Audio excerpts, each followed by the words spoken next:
the basics of project management and staying organized and handling delays, those are probably the most challenging aspects of the actual build process. There is a lot of linear progression for a new build.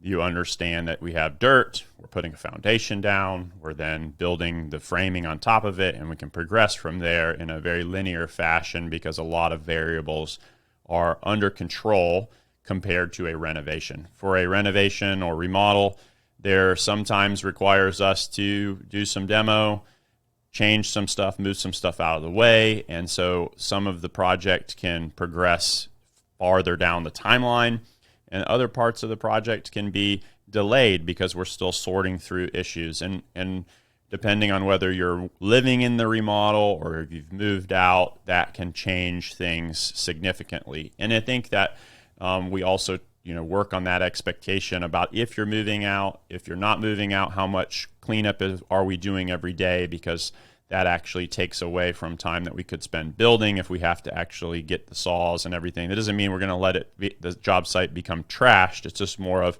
at the end of the day, can the subcontractors work all the way up until quitting time, do a quick sweep, throw some stuff away and leave, or do we need the saw packed up and put into the trailer so that it's not in your living room during the evening hours where you're with your family? There's a lot of things like that we work out during pre-contract and come up with a plan for that. We use our job project management portal where you have access to it to be able to see the tasks and timelines, and we can build the dependencies and then the project management Gantt chart, if you will, where the things are dependent on that. And we try to build that out pretty comprehensively at the beginning to give you an understanding of the overall progression, and then update it as we're able to. But as a small firm, it is without a full-time office manager. We do our best to keep it updated, but it is something that we struggle with keeping it up to date week to week. It'll be more of a phase of construction, update, so demo and framing, all those kinds of things. We kind of have the plan at the beginning. We get finished with that. We update that and what that means for the overall project timeline.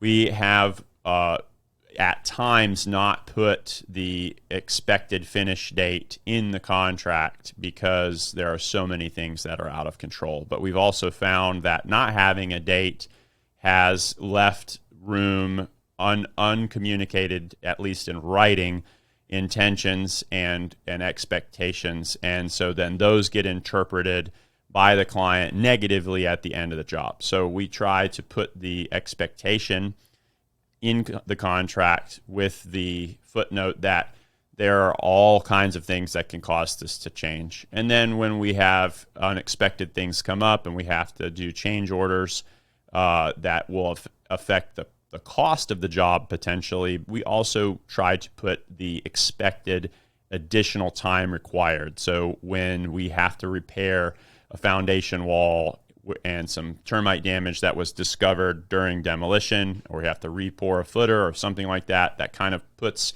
the entire project on hold because we can't progress too far in one of these other areas without everything getting messed up. So those kinds of expectations and timelines being communicated, we have made improvements to that based on our experiences, and then we keep that kind of finish date a little bit more in focus for you throughout the project. But obviously with that footnote of there's weather, there's inspectors, there's multiple subcontractors, and then the fact that there's an existing home with some things that we can't discover.